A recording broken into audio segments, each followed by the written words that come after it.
Welcome to the Business Spotlight Series. My name is Kay Cote, and I am your podcast host here at Action Coach in Central Texas. Today, we are going to be talking to one of our amazing business owners, and we're going to be talking with Malon, Lemoins, co-founder and managing partner of Blurred Vines. Just know that if this is your first time to our channel, be sure to like and subscribe to get notifications when we drop new conversations just like this one. So, Malin, welcome, and thank you so much for being here today. Please give us a brief overview of your background and tell us a little bit about your business. Yes, so definitely appreciate you having me on, and this is something that I think that is great. My background is about 28 years in food and beverage, hospitality at pretty much all levels. I was a server back in the day, bartender, got into the management route, several different concepts of restaurants, some of them high end, some major corporate. I have some hotel background as well with the amazing Marriott Corporation. And then for the past 8 years, I got into wine specifically.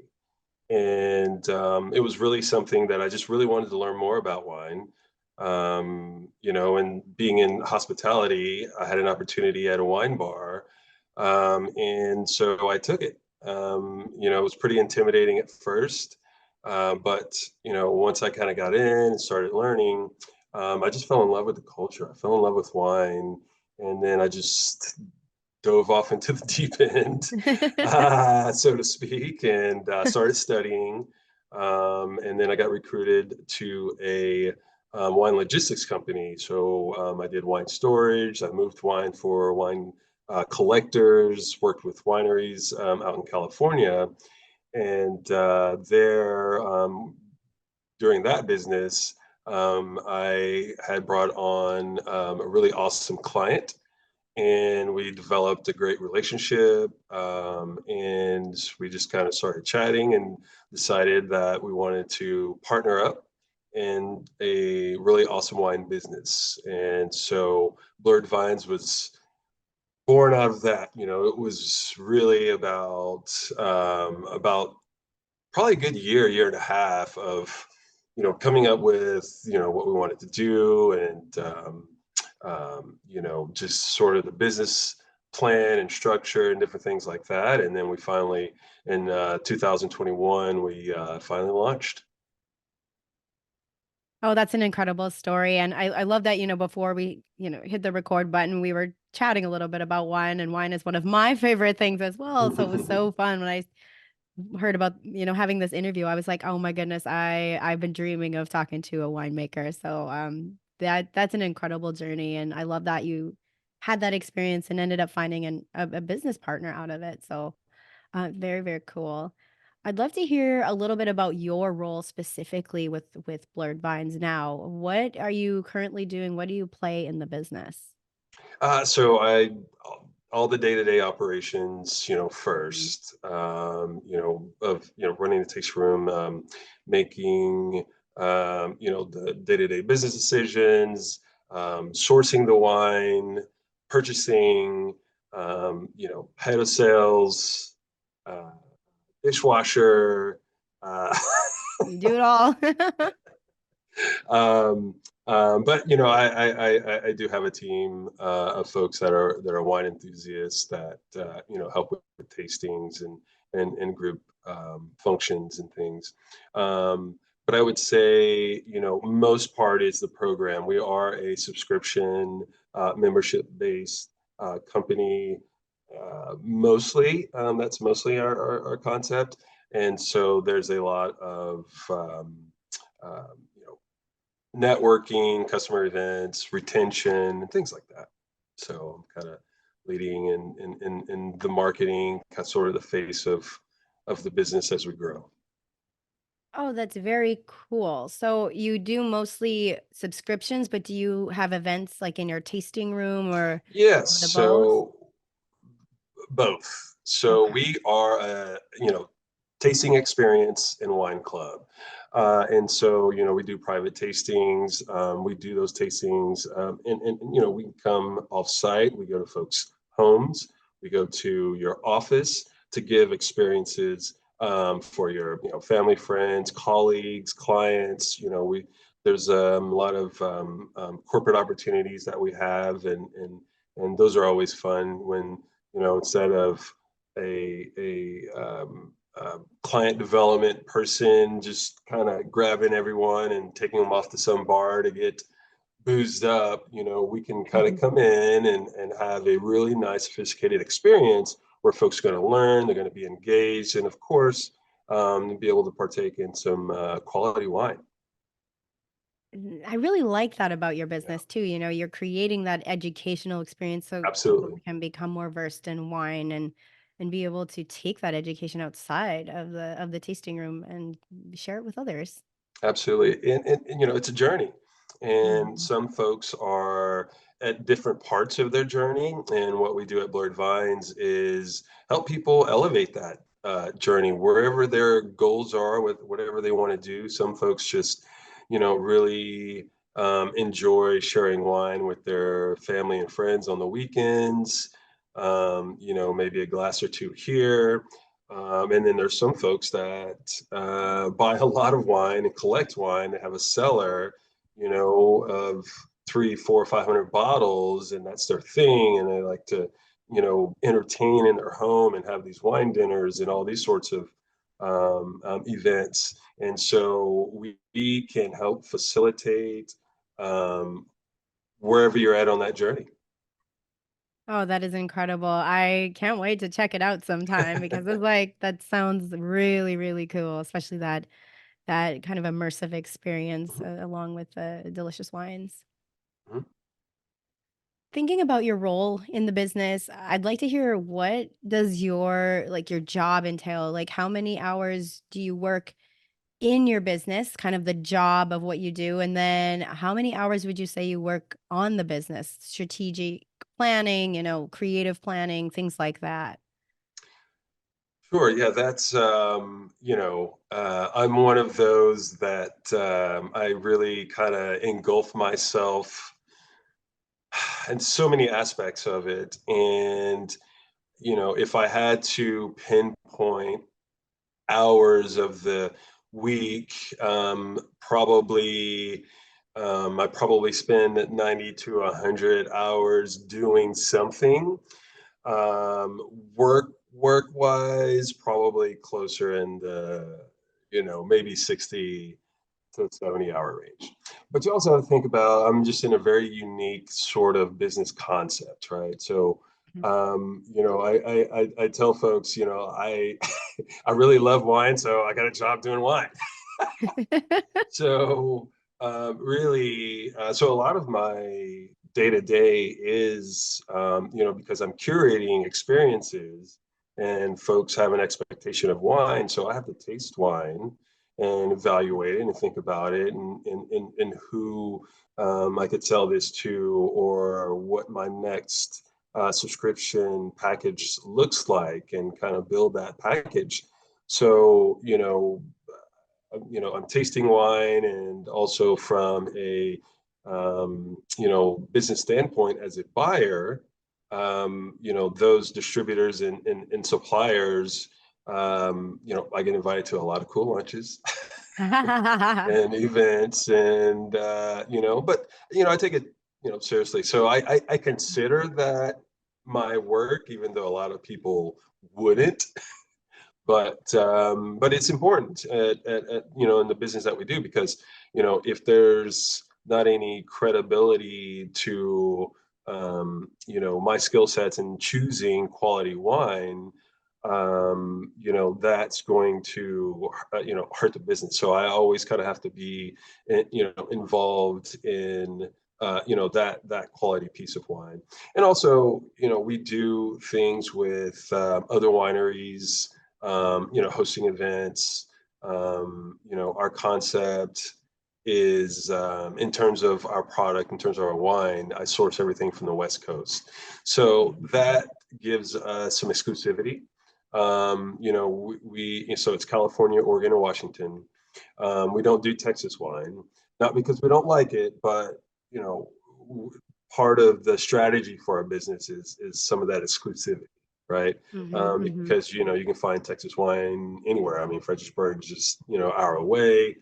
mhm. You can go and visit. So, we kind of bring that West Coast experience here to Austin. And so sometimes, we bring, winemakers that, want to come and have a visit. And I'll tell you from a experience, our wine club members and anyone really, I mean, just loves that, to actually have that conversation with the person that made this beautiful wine.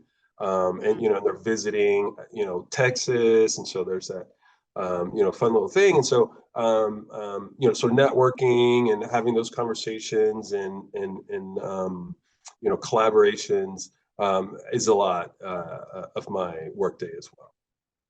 100%. And I completely understand where you're coming from with that because it's like you are the business. Like Mhm. you walking into a tasting room, you going and experiencing wines. It's like that, like you are the business. And so those things are necessary. I completely resonate with that. That's really, really incredible. So I'm, kind of like talking about, you are the business, you're out there, getting out there, talking about the wine, connecting with other people, collaborating. What are some of the different marketing strategies that you're using to not only connect with your potential clients, but, again, collaborations and things like that? Is there anything that you're setting into motion regarding your marketing strategies? Yes, and it is, it's a lot of fun, but very, it's a niche business, right? It's alcohol. Not everyone drinks alcohol, not everyone's old enough, so I have to really kind of ratchet down that strategy into, okay, who, am I targeting?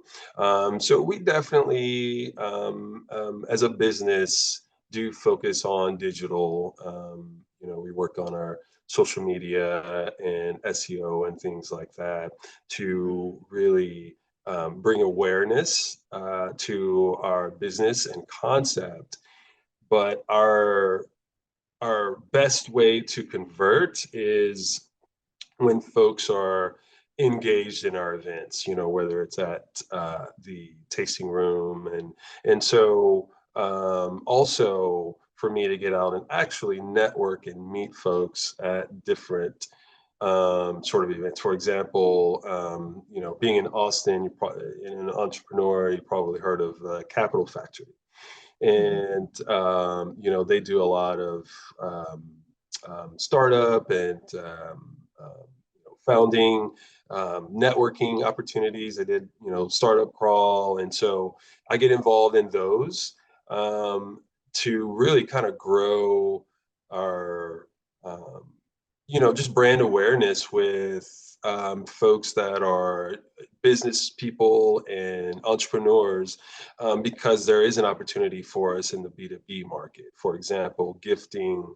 of wine. If you're a CEO that of a service-based business and you want to send some great thoughtful gift to some clients, and you happen to know that those clients enjoy wine, I am a fantastic resource for you.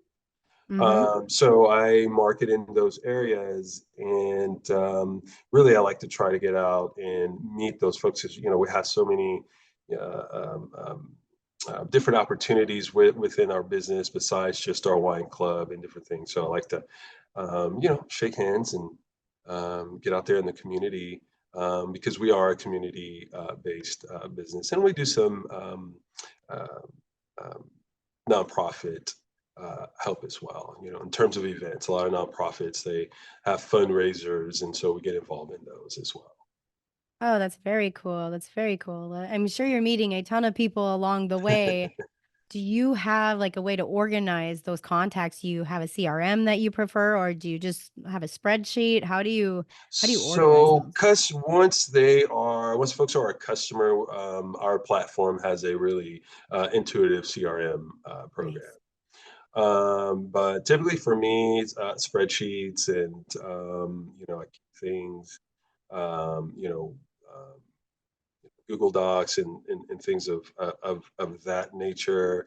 I'm really, to be honest, I'm one of those old school people. I like to go out and hand out my business cards, but I am definitely seeing really great value in the technology that we have now. So I'm really getting involved in Sales Navigator on LinkedIn, Mm-hmm. and utilizing that platform to really kind of drive, and kind of organizing those leads and those businesses that I really want to attract. Oh, that's very, very cool. Especially, yes, like, or, working with so many people, it's hard to Yeah, keep that memory bank of everyone. absolutely. Mhm. Well, I love that we've talked a lot about the business and your role, and I'd like to dive into your journey a little bit Mhm. more. Back on your journey so far in this business, what has been one of the most memorable roadblocks that or hurdles that you were challenged with that you were able to overcome? So, I think that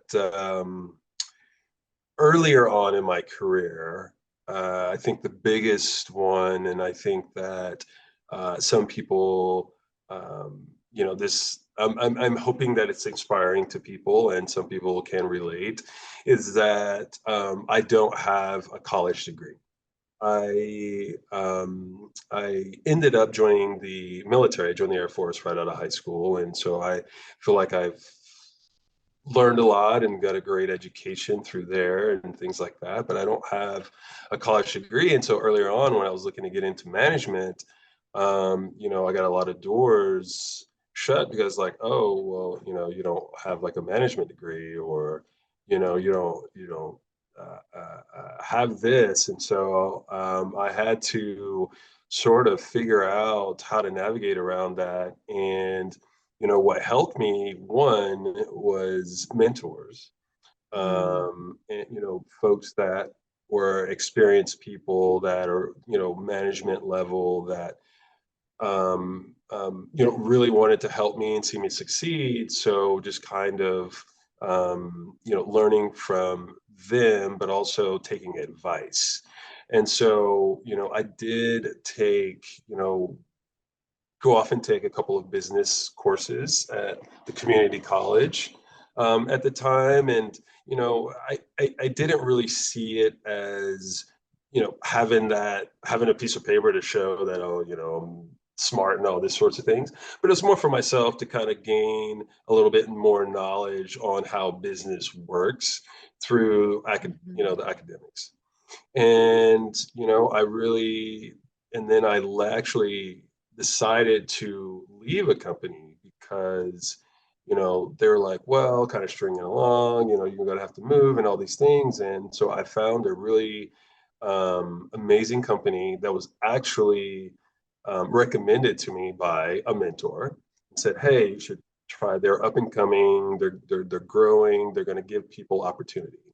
So I went to this company, and they were like, same thing, like, well, you don't have any management experience. However, we are in a very explosive growth time in our company. So, you know, we understand that you have some great experience. So we'll bring you on, as an hourly associate, and just give you the opportunity. The door's there. And I was like, that's all I needed. And so I took the opportunity with this company, and I just worked hard, did, and just kind of paid attention to what was going on around me, and I learned from some experienced managers, and just certain aspects of being a leader, right? Because a lot of management is just numbers and different things like that.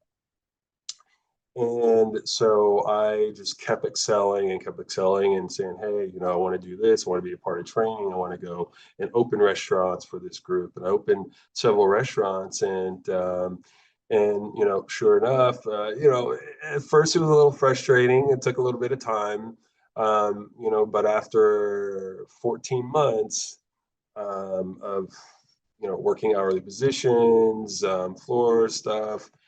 They gave me an opportunity to go into management, and I ended up staying with that company another 8 years. They just I learned so much on operating restaurants and hospitality and different things that it's a and now they're like one of the biggest corporate restaurant groups in the United States. I know you've been the one and that sort of thing, but there was a company that really gave me an opportunity, and once I just was able to kind of get there, my trajectory just kept going up, and it's been.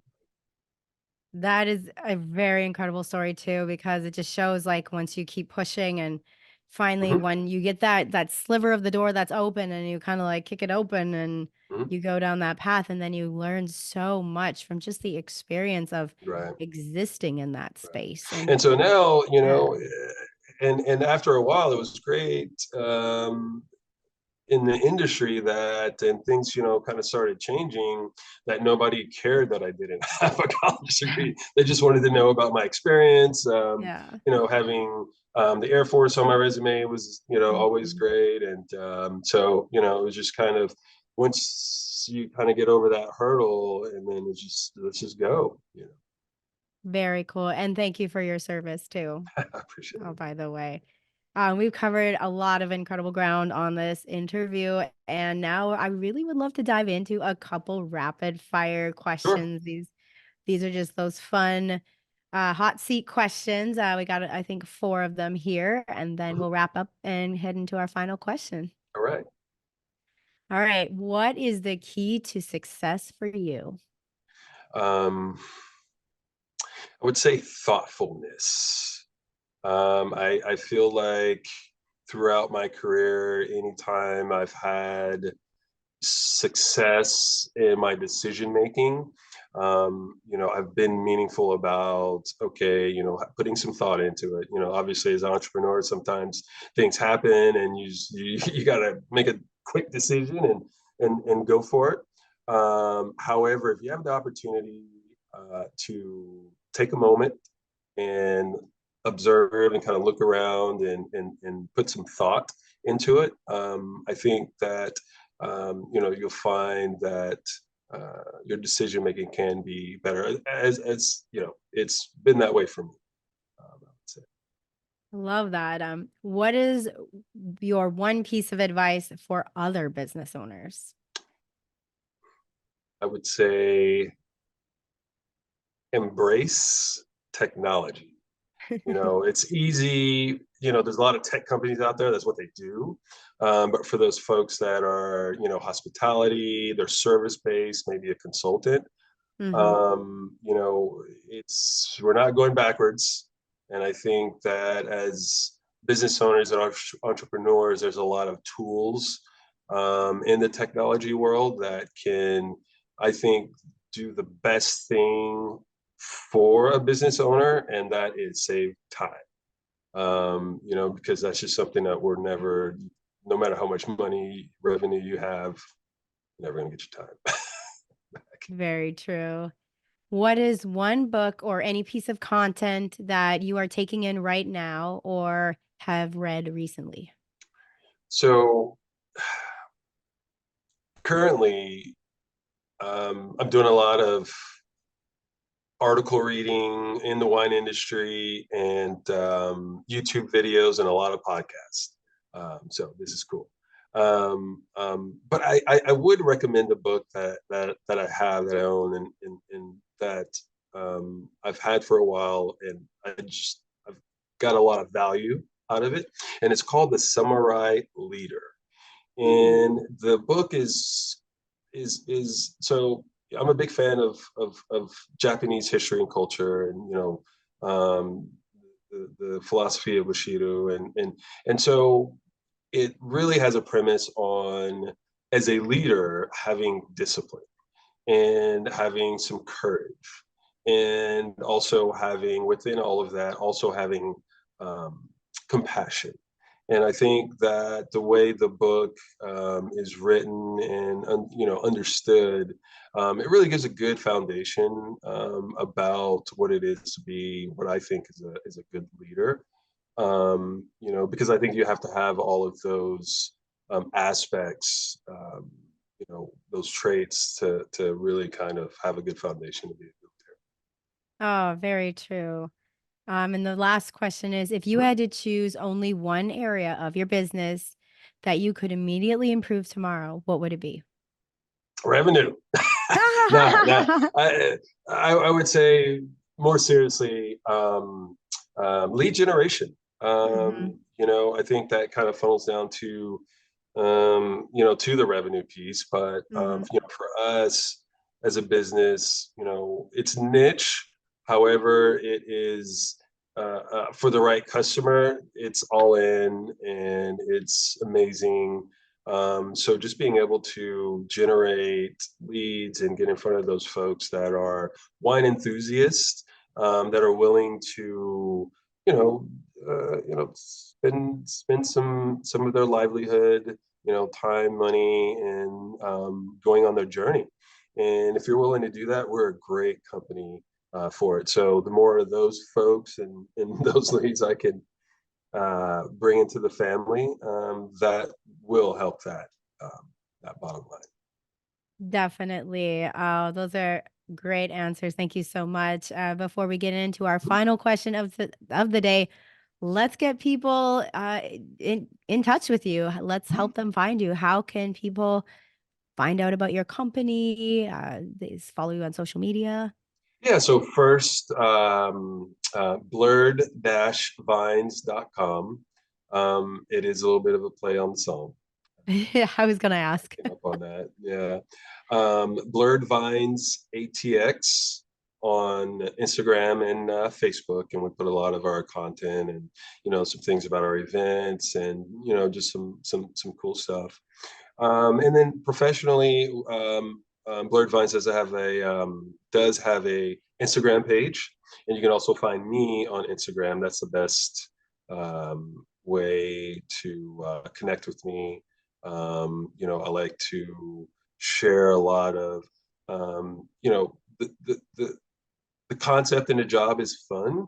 There's a lot of interesting things in the wine industry that a lot of people don't know that I try to, kind of put out there and have fun with. So Oh, very cool. I'm definitely going to be giving you a follow and learn a lot more appreciate it. about wine. And so, our final question for today: what is most inspiring to you today? I think I think that the where the wine industry is going in terms of support for minorities in the industry. There's some organizations that are really um, moving the needle for inclusivity. I love the industry. I love what I do. I'm not going to do. I can't see myself doing anything else, right? Mhm. Um, but the reality of it is, for me, as an African American, I'm literally less than 5% of professionals in the wine industry. And Mhm. then, working at a high level, even less than that. So Mhm. that's kind of one of my things to sort of be, out there to show that, hey, this industry has a lot of opportunity for everyone, for every community. Everyone loves wine, right? So, well, that was a lot of people love. But I think to that, professionally, the more inclusive that we can be, the more ideas, the more, different wine concepts and products and different Mhm. things can really drive the industry. I mean, it's already $1 billion industry, but there's just so much opportunity for folks, and you know not just for folks that want to do what I do in terms of doing events and selling wine, but all of these wineries and wine concepts and producers need CFOs. They need marketing folks.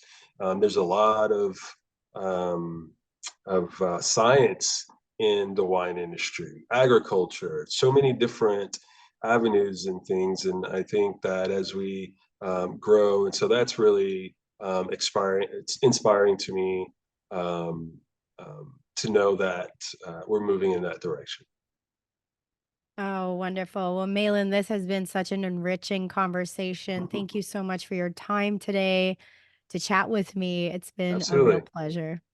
Awesome. Well, thank you so much.